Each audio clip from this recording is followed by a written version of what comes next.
Monday, we got things moving already. Just got an email that one of our agents went under contract over the weekend, so good things are happening already. Oh, that's good. Yeah. Okay, well, what questions do you have this morning that we should talk about? What time is our meeting, the investment meeting today?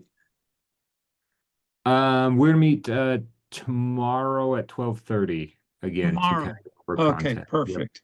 Perfect. Yep. Tomorrow at 12:30. Thanks, Cameron. Yep. And then get those invites out. Yeah. Pack that room. It's Thursday at 5:30. We're gonna do that, so it's coming up quick. Yep. Get ready. So I'm meeting with Callie today to do extra on hers. So hopefully we'll have a good presentation ready for tomorrow. We can just run over. All right. Anyone have any questions? Or should we go off of my question? Um, can you also help me understand like the time clause if we were to have um somebody have a contingency on selling their property? Because we're Yes. probably going to get another offer that has a contingency on selling their property. So apparently that's the market we're in that I need to learn how this works. Yes, let's talk about time clauses. So, if you don't know what Callie is asking about, if you ever see on the MLS that it says active TC, that stands for time clause. So, what that is the buyers of a property have some contingency that they have to remove before they can close. Typically, this is they have a house to sell. It does not have to be that, but that is like 99% of the time, that's what it is.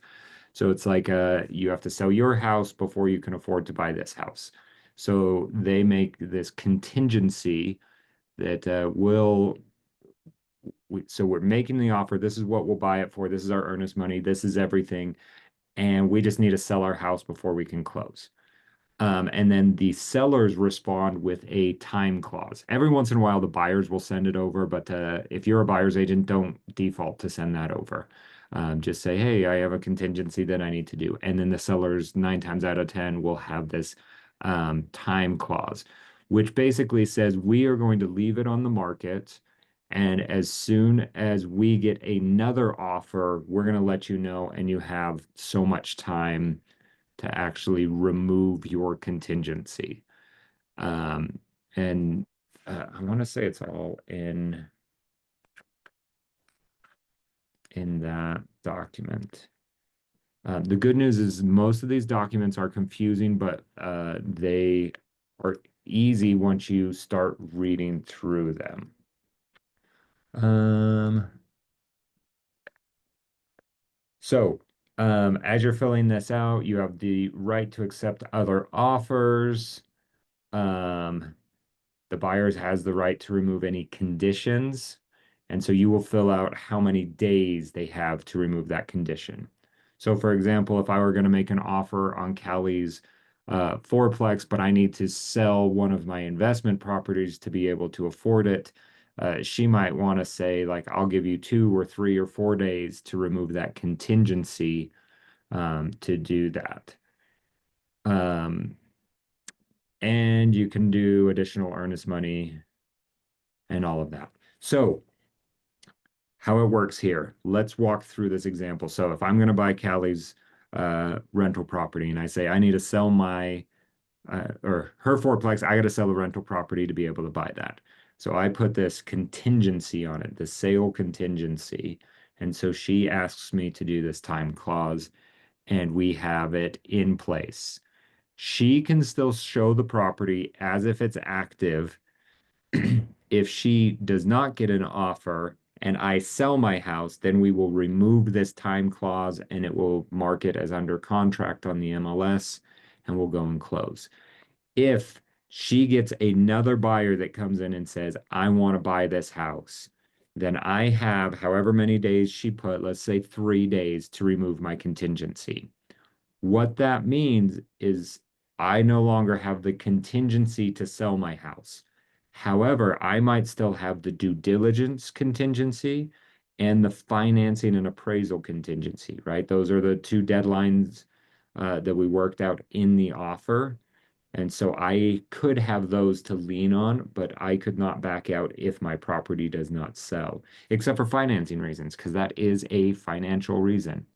I can't close because I don't have the money because I did not sell my property. That is a financial reason you could back out. Um, so typically what happens if a property, so if I hadn't sold my property at that point, usually at that point, I would say, well, I need to back out because I don't have the money. Um, or I could say, you know what, I am feeling good enough, like I've had enough showings, I'm getting offers, I can remove that contingency and just know that I'm going to sell the property. Now, when all of this happens, we're creating dominoes, right? For me to buy Callie's property, I need to sell my house to close on her house.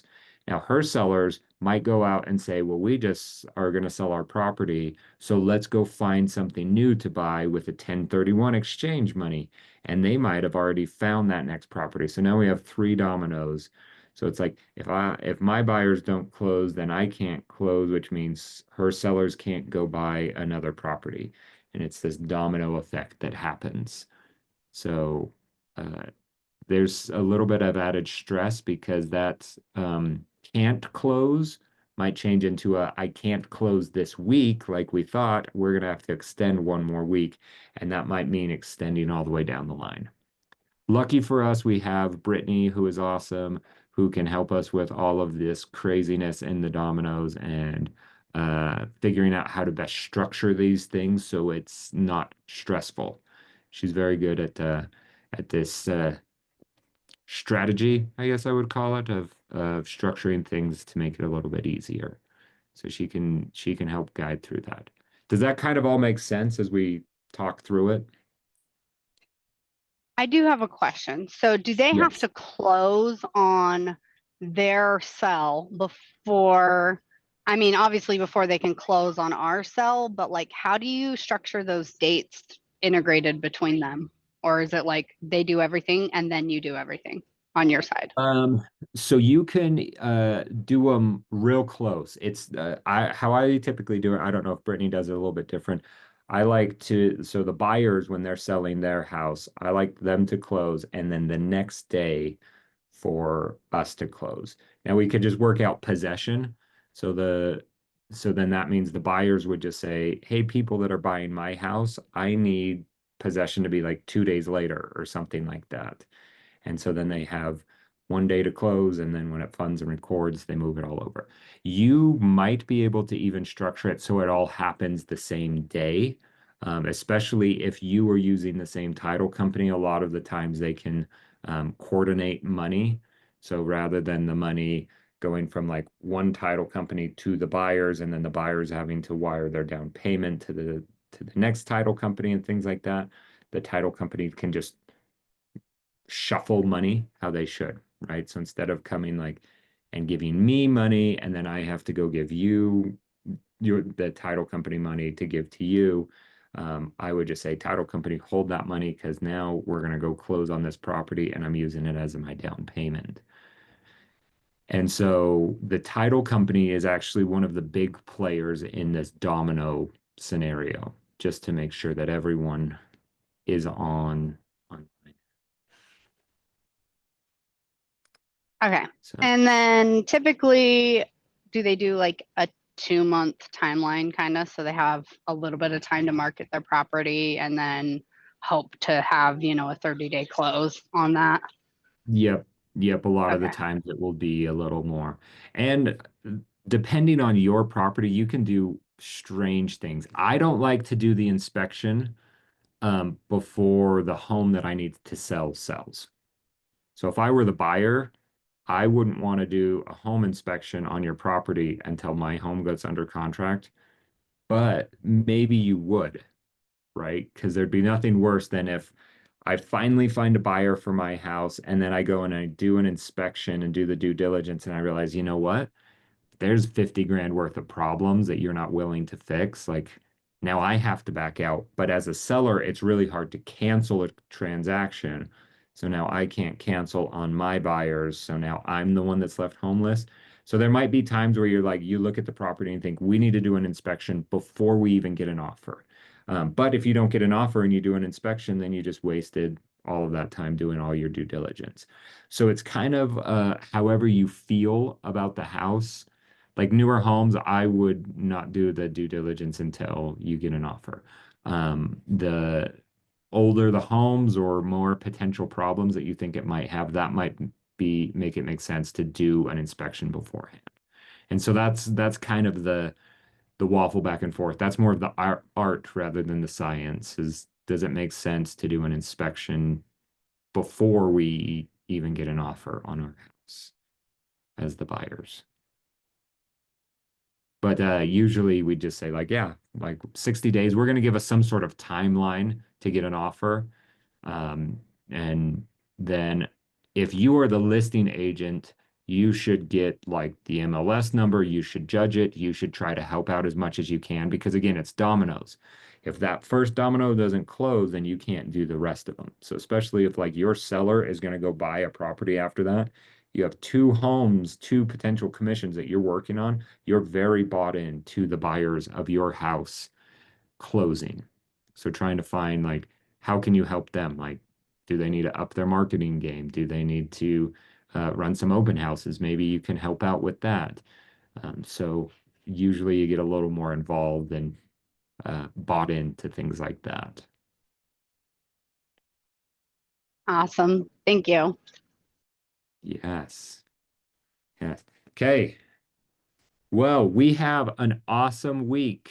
We have a bunch of classes going on. Today should be an awesome class at 9:30 for Ignite, and then 11 o'clock for Scott Leroy Marketing. Coming up Wednesday, that's a don't want to miss class with Becca Summers, teaching the buyer Win with Buyers, which is an amazing class. So that's going to be 9:30 to 1:30, if I remember right. Um, so bunch of education, but don't let that stop you from making your phone calls. So this week, if you're following the DTD2, we are on D and O. Kira, you might have a whole bunch of people to call with Dumb or Durfee as your last name. You got to call all your Durfee relatives. So, see, O, no, Ortiz, oh, Erica, you're gonna have some calls there. So, your D's and O's, make those phone calls, and then let me know if you have any other questions. We'll talk to y'all soon. Thanks.